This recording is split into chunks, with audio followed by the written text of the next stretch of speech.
Have a good day, class 10 student.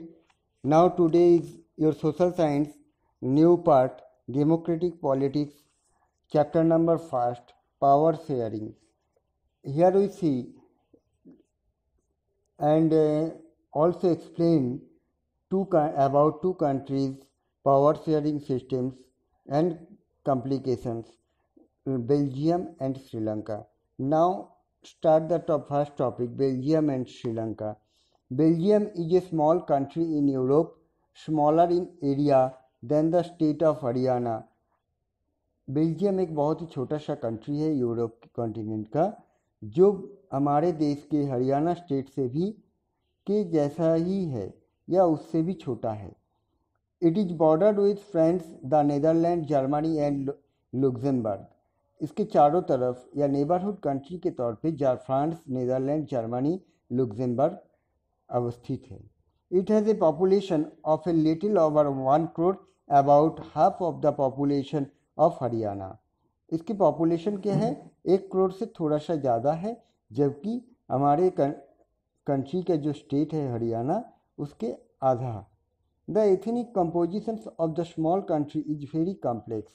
यहाँ पे ethnic composition के जो लोग रहते थे ये बहुत ही कॉम्प्लेक्चुअल या कॉम्प्लेक्स क्रिएट हुआ था यहाँ पे लेकर.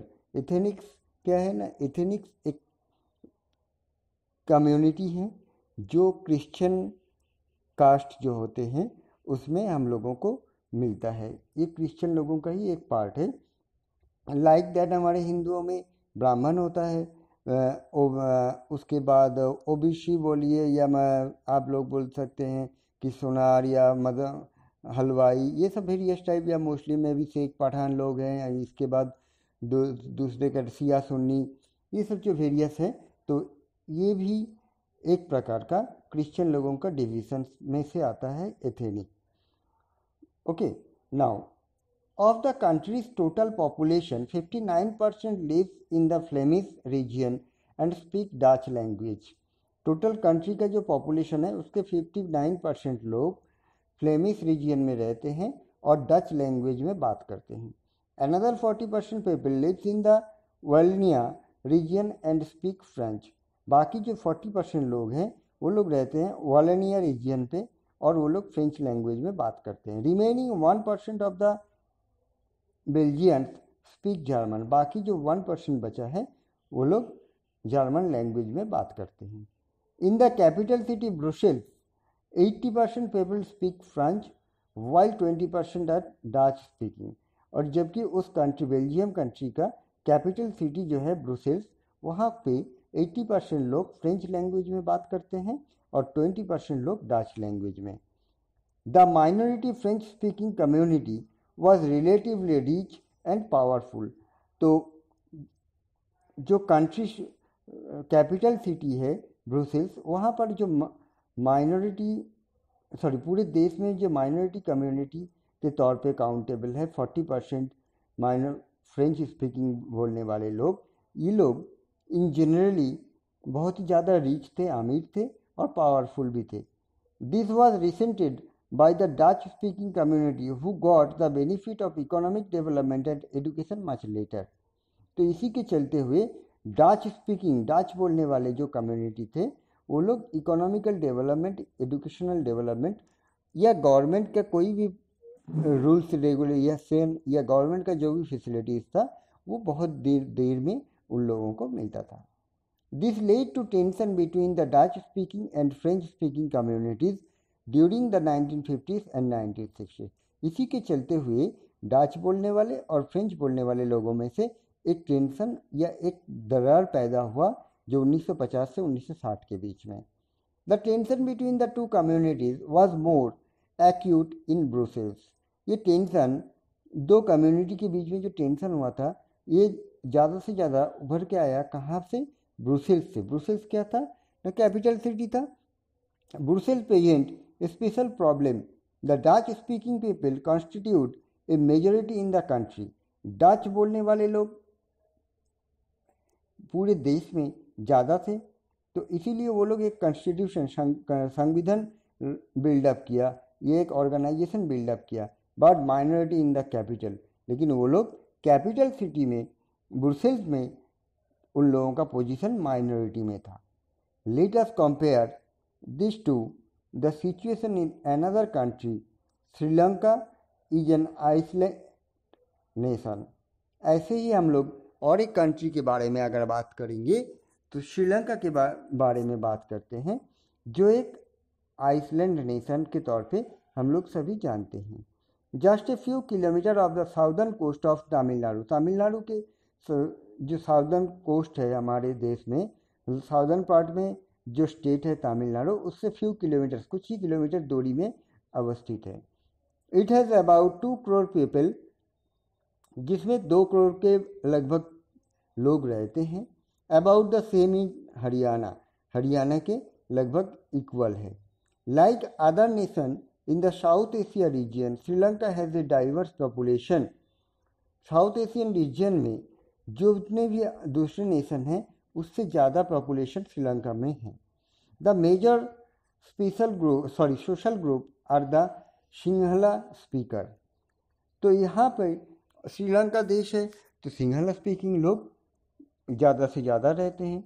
कितना रहते हैं? 74%। And the Tamil speaker 18%। Even Tamil speaking करने वाले लोग कितने रहते हैं ना? 18%। Among Tamil there are 2 sub group. Tamil native of the country are called Sri Lankan Tamil. Tamil में भी 2 ग्रुप बना था, जिसमें से जो तमिल नेटिव कंट्री के, श्रीलंकन कंट्री के जो तमिलनाडु के नज़दीक था जो एरिया, उस एरिया में जो लोग रहते थे उन एरिया के लोगों को कहा जाता था श्रीलंकन तमिल्स, 13%। द रेस्ट, बाकी जो बचा है, whose forefather came from India as plantation worker during the colonial period are called Indian Tamils। बाकी जो है मतलब 18% टोटल तमिल स्पीकर था, उसमें से 13% क्या है ना, तमिलनाडु कंट्री स्टेट के साइड में जो श्रीलंकन कंट्री का जो एरिया है वहाँ पर रहने वाले लोग, जिन लोगों को श्रीलंकन तमिल कहा जाता है। और कुछ लोग कि फोरफादर मतलब बहुत दिन पहले उन लोगों के पूर्वज ने आके इंडिया से आके प्लांटेशन के, खेती बाड़ी के काम के लिए कॉलोनियल पीरियड में श्रीलंका में आए थे, उन लोगों को इंडियन तमिल कहा जा रहा है। As you can see from the map, अगर आप लोग मैप की तरफ देखेंगे, Sri Lankan Tamils are concentrated in the north and east of the country. तो अगर आप लोग मैप की तरफ देखेंगे, श्रीलंकन तमिल जो ब्राउन कलर के ऊपर है नॉर्थ साइड में है और ईस्ट साइड में रहते हैं। Clear? Most of the Sinhala speaking people and are Buddhist. Sinhala या श्रीलंका का जो मेन लैंग्वेज है, ये बोलने वाले जो लोग रहते थे, ये लोग ज़्यादा से ज़्यादा बौद्ध धर्म को मानते थे या बुद्धिस्ट थे। While most of the Tamils are Hindu, जबकि ज़्यादा से ज़्यादा जो तमिल लोग थे वो लोग क्या थे? हिंदू लोग थे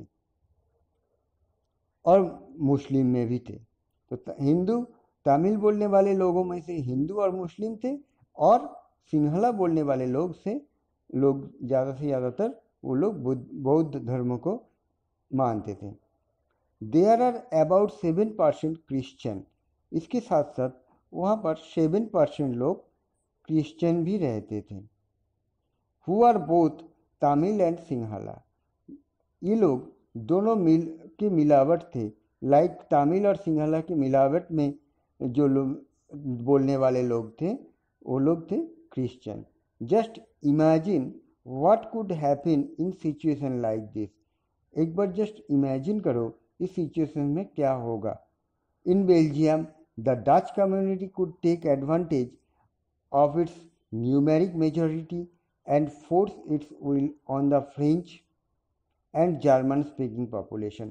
हम लोग बेल्जियम में क्या देखे ना, डच कम्युनिटी 59% था, तो ज़्यादा से ज़्यादा परिमाण था, तो इसीलिए वो लोग फोर्सफुली फ्रेंच रीजन को या फ्रेंच कम्युनिटी को और बाकी जो 1% जर्मन स्पीकिंग कम्युनिटी थे उन लोगों को डोमिनेट कर रहे थे. This should push the conflict among communities further.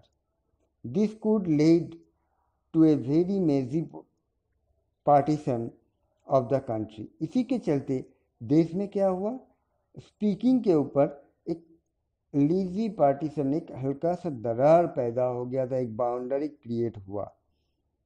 Both the side would claim control over Brussels. दोनों तरफ के लोग, मतलब एक तरफ फ्रेंच के लोग और जर्मन स्पीकिंग बोलने वाले लोग, और एक तरफ डच स्पीकिंग बोलने वाले लोग, दोनों में लड़ाई शुरू हो गया. दोनों ही चाहता था कि कैपिटल सिटी जो ब्रसेल्स था उसके ऊपर दोनों ने ही क्लेम करना शुरू किया. In Sri Lanka the Sinhala community enjoyed an even bigger majority and could impose its will on the entire country. और दूसरी तरफ श्रीलंका में देखा जाए सिंहला कम्युनिटी 74%, तो बहुत ज़्यादा मेजोरिटी में है. तो वो लोग क्या किए, वहाँ पे वो लोग प्रिविलेज एंजॉय कर रहे थे सिंहला कम्युनिटीज में. रीज़न क्या था, बिगर मेजोरिटी था, बहुत बड़ा मेजोरिटी था पूरे देश में. Now let us look at what happen in both this country. अभी हम लोग देखेंगे कि दोनों कंट्री में क्या हुआ था. ठीक है, तो that's it for today. Next day हम लोग जो टॉपिक पढ़ेंगे मेजोरिटिनिज्म इन श्रीलंका. श्रीलंका के मेजोरिटिनिज्म के बारे में, या पॉपुलेशन में जो मेजोरिटी है, या स्पीकिंग लैंग्वेज के ऊपर जो मेजोरिटी है, इसके बारे में क्या इंसिडेंट हुआ था, क्रिएट हुआ था, क्या what happens, what occur will be happen, हम लोग इसके बारे में अगले नेक्स्ट वीडियो में पढ़ेंगे. ओके.